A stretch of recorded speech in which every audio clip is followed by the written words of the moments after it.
십자가의 도가 멸망하는 자들에게는 미련한 것이요 구원을 얻는 우리에게는 하나님의 능력이라.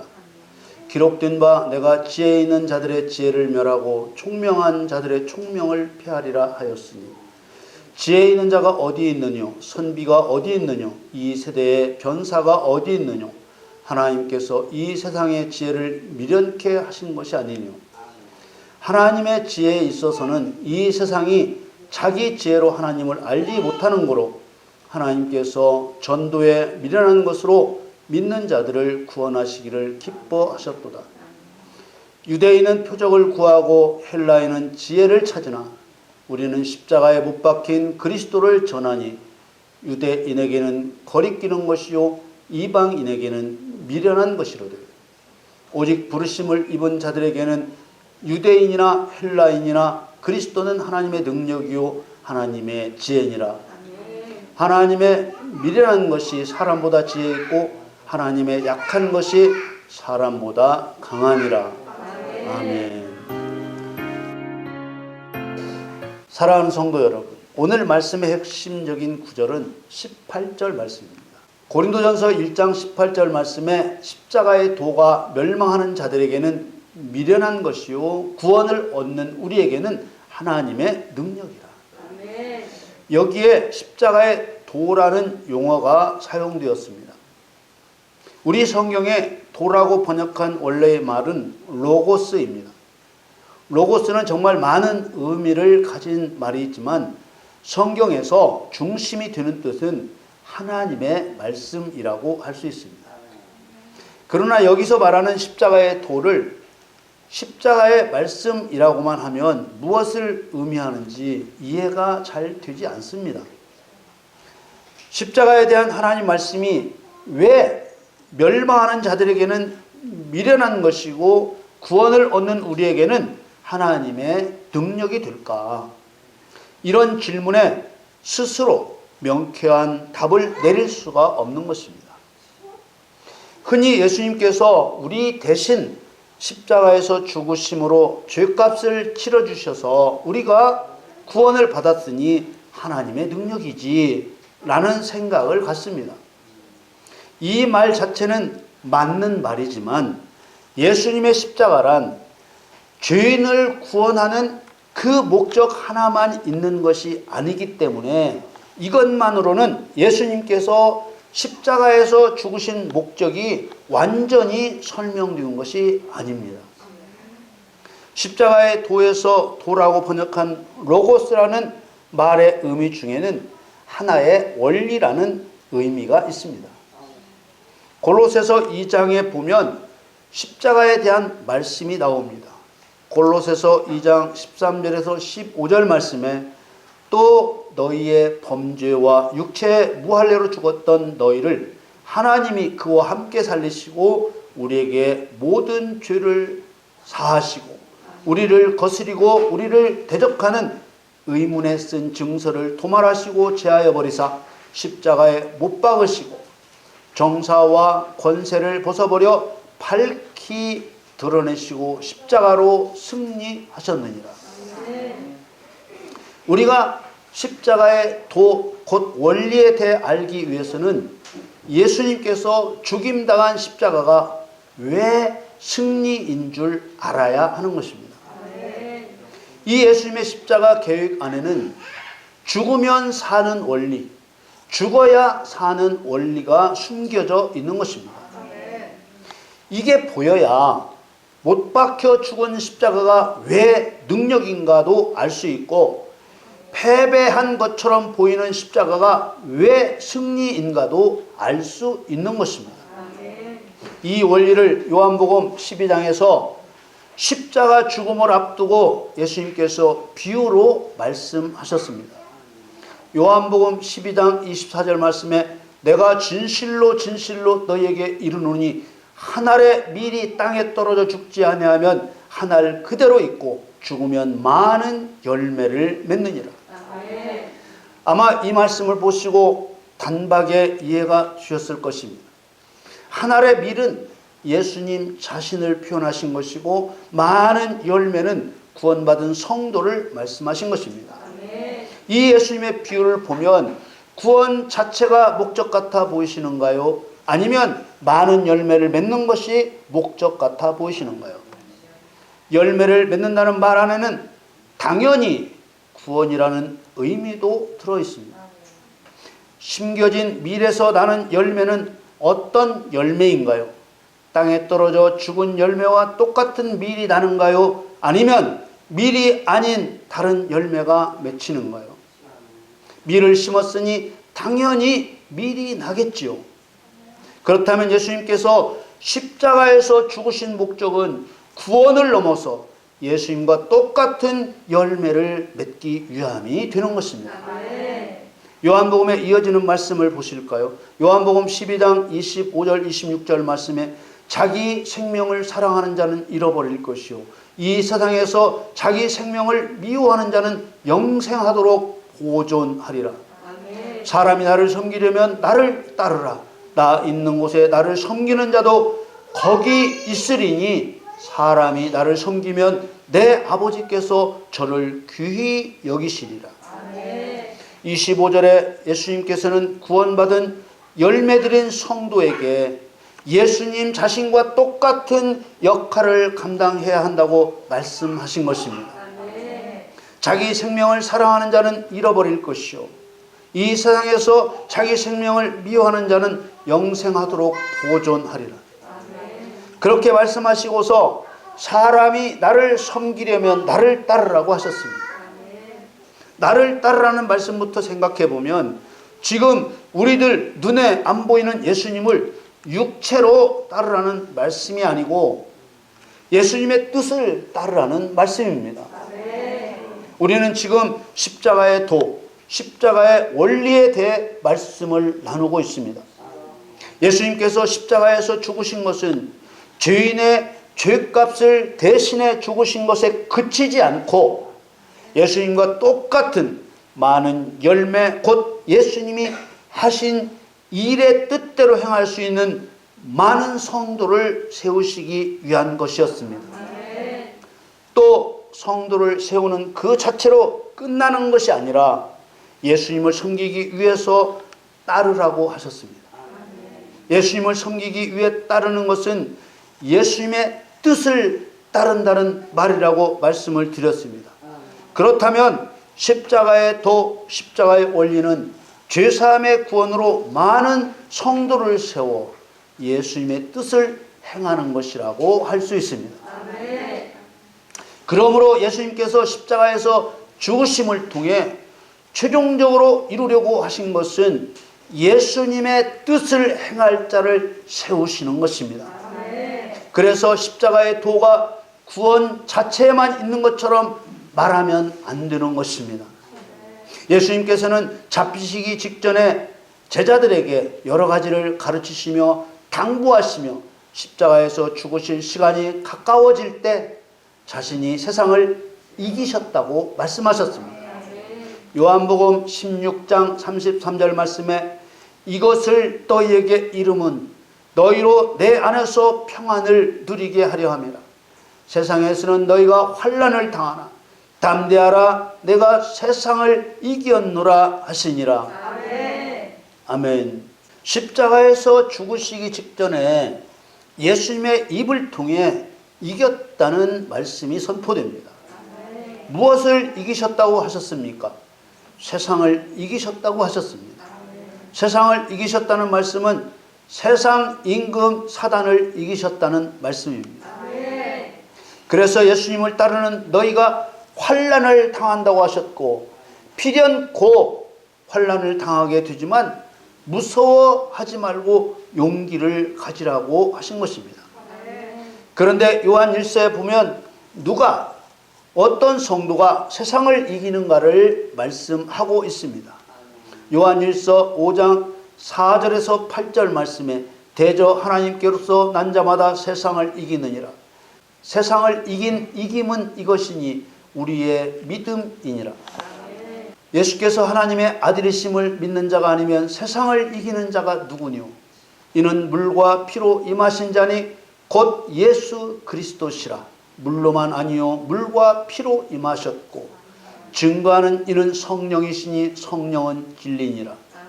증거하는 이가 셋이니 성령과 물과 피라. 또한 이 셋이 합하여 하나이니라. 이 요한 1서 5장 4절에서 8절 말씀의 핵심은 하나님께로서 난 자마다 세상을 이긴다는 것입니다. 하나님께로부터 난다는 것은 죄인에서 그리스도인으로 거듭남을 말하는 것입니다. 성도로 거듭나 하나님의 상속자인 아들이 된 자만이 세상 임금 사단을 이길 수 있다는 말씀입니다. 예수님께서 하나님의 아들이심을 믿는 자란 그저 입으로 예수님이 하나님의 아들이 맞습니다, 그런 형식적인 의미가 아닙니다. 예수님께서 하나님의 아들이심을 믿는 자란 예수님께서 행하시는 일을 보고 예수님의 아들이 무슨 일을 하는 존재인지 깨닫고 자신도 하나님의 아들로서 행동한다는 말입니다. 물과 피로 임하셨다는 말씀에서 물로 더러운 것을 씻듯이 죄인이 정결케 되는 것은 죄사함의 물 세례를 통해서 행하십니다. 그러나 물 세례는 하나님께서 친히 행하시지 않고 사람에게 맡겨서 행하게 되고, 사람에게 맡겨서 행하는 물 세례의 효력은 예수님께서 십자가에서 흘리신 피의 대속을 믿을 때만 그 효력이 있다는 말씀입니다. 누가복음 3장 16절 말씀에 요한이 모든 사람에게 대답하여 가로되 나는 물로 너희에게 세례를 주거니와 나보다 능력이 많으신 이가 오시나니 나는 그 신들매를 풀기도 감당치 못하겠노라. 그는 성령과 불로 너희에게 세례를 주실 것이요. 우리가 한 가지 분명하게 알아야 할 것은 죄사함의 물세례의 본질은 하나님의 피조물로서 하나님을 섬기지 않았던 자기 죄에 대한 회개와 그 죄에 대한 용서가 예수님께서 십자가에서 흘리신 피의 대속으로 되었다는 것을 믿고 고백하는 것에 있다는 것입니다. 그래서 생각의 변화와 깨달음 없이 행하는 것은 진실할 수도 없고 진실한 것으로 인정되지도 않습니다. 죄사함의 물세례에 이어지는 세례가 성령 세례입니다. 성령을 주시는 것은 사람이 대신해서 할 수 있는 일이 아닙니다. 오직 그리스도의 거룩한 영이신 성령께서만 주시는 것입니다. 다만 이미 성령을 받은 목회자나 성도가 함께 기도하거나 안수하며 기도함으로써 성령께서 임하시기를 함께 간구하며 도울 수는 있습니다. 죄사함의 물세례는 회개와 용서에 초점이 맞춰져 있는 반면에 성령 세례는 성도로 하여금 그리스도께서 명령하신 일을 행하게 하는 데 초점이 맞춰져 있습니다. 그러므로 십자가의 원리가 하나님의 능력이 되고 이기는 성도가 되게 하는 것은 예수님께서 자신의 몸을 사단의 손에 맡겨 십자가에 못 박혀 죽으신 목적이 단순히 죄인의 용서에 한정된 것이 아니라 이기는 성도가 되게 하시는 것까지라는 뜻입니다. 그래서 구원받은 성도는 알곡과 쭉정이로 나뉘게 되는 것입니다. 누가복음 3장 17절에 손에 키를 들고 자기의 타작 마당을 정하게 하사 알곡은 모아 곳간에 들이고 쭉정이는 꺼지지 않는 불에 태우시리라. 성령 세례를 받고 영적 싸움에서 이기면 알곡이 되고 그렇지 않으면 쭉정이로 끝나는 것입니다. 십자가의 도에 대해 여기까지 길게 설명을 드렸습니다. 그렇다면 우리 그리스도인들이 조심해야 할 문제는 뭔가요? 세상의 지혜, 사람의 지혜가 십자가의 도를 대적한다는 것입니다. 오늘 본문 고린도전서 1장 18절에서 20절 말씀을 보겠습니다. 십자가의 도가 멸망하는 자들에게는 미련한 것이요 구원을 얻는 우리에게는 하나님의 능력이라. 기록된 바 내가 지혜 있는 자들의 지혜를 멸하고 총명한 자들의 총명을 폐하리라 하였으니 지혜 있는 자가 어디 있느뇨? 선비가 어디 있느뇨? 이 세대의 변사가 어디 있느뇨? 하나님께서 이 세상의 지혜를 미련케 하신 것이 아니뇨. 19절에 지혜 있는 자들의 지혜를 멸하고 총명한 자들의 총명을 폐하리라는 말씀은 이사야 29장 14절에 예언하신 말씀을 인용한 것입니다. 하나님께서 멸하시고 폐하실 지혜와 총명은 세상 것과 교의 것으로 나눕니다. 세상 것은 하나님을 인정하지 않고 멸시하는 모든 이론과 주장들을 말합니다. 교의 것은 사람의 계명으로 가르침을 받아 진실하게 하나님을 경외하지 않는 모든 이론과 교훈들을 말합니다.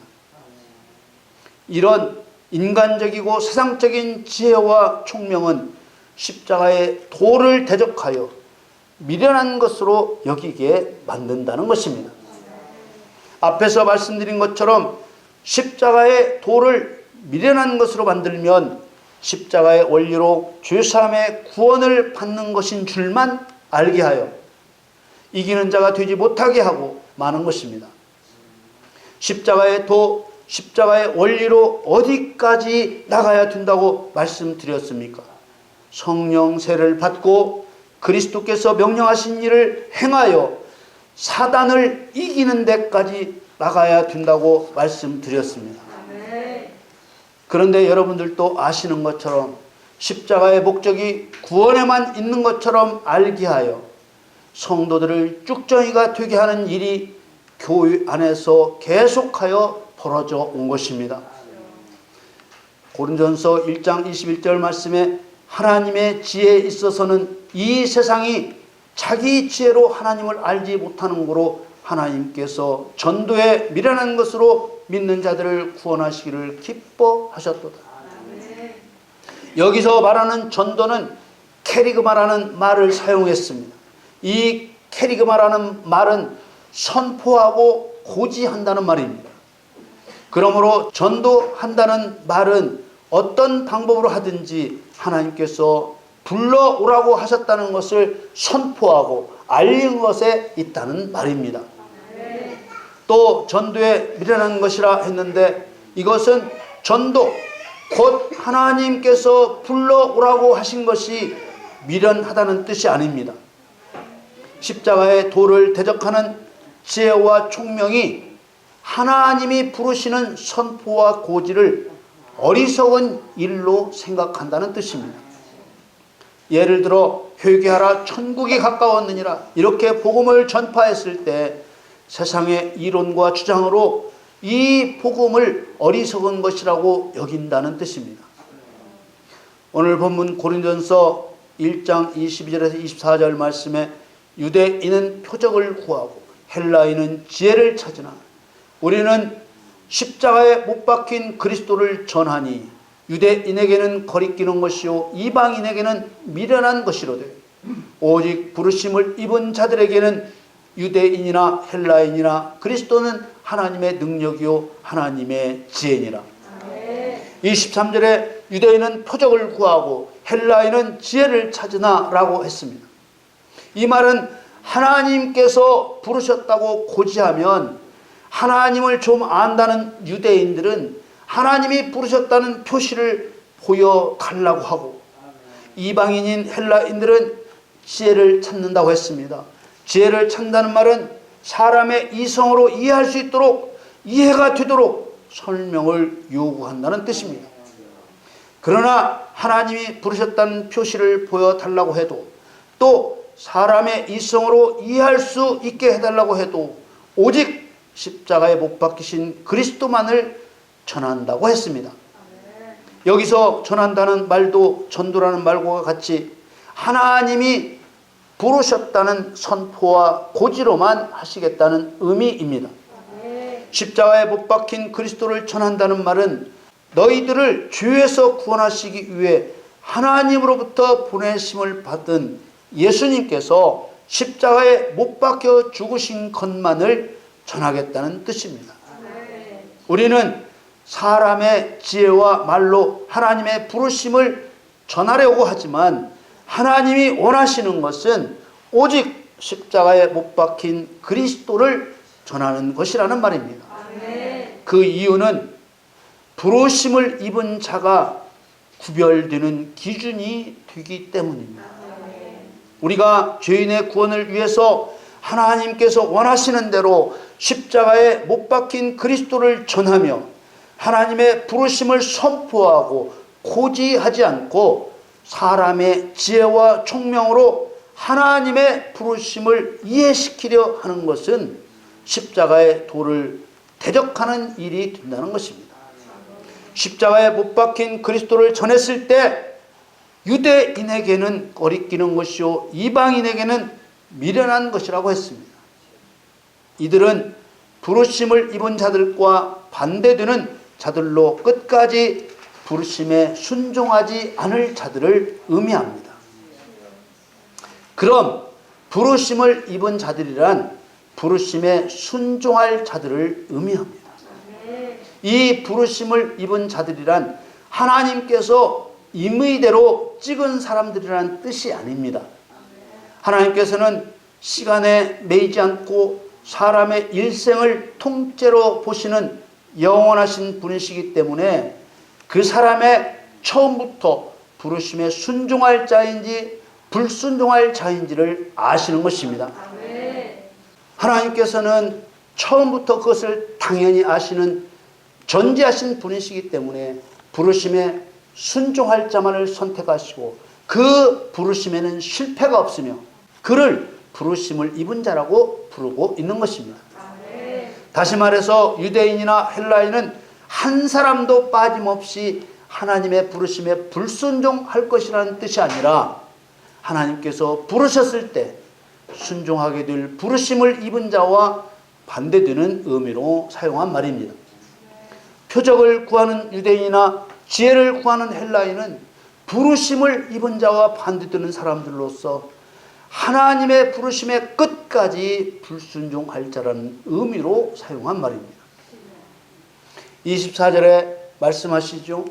오직 부르심을 입은 자들에게는 유대인이나 헬라인이나 그리스도는 하나님의 능력이요 하나님의 지혜니라. 우리가 잘 알고 있듯이 그리스도라는 칭호는 기름 부음을 받은 자라는 의미입니다.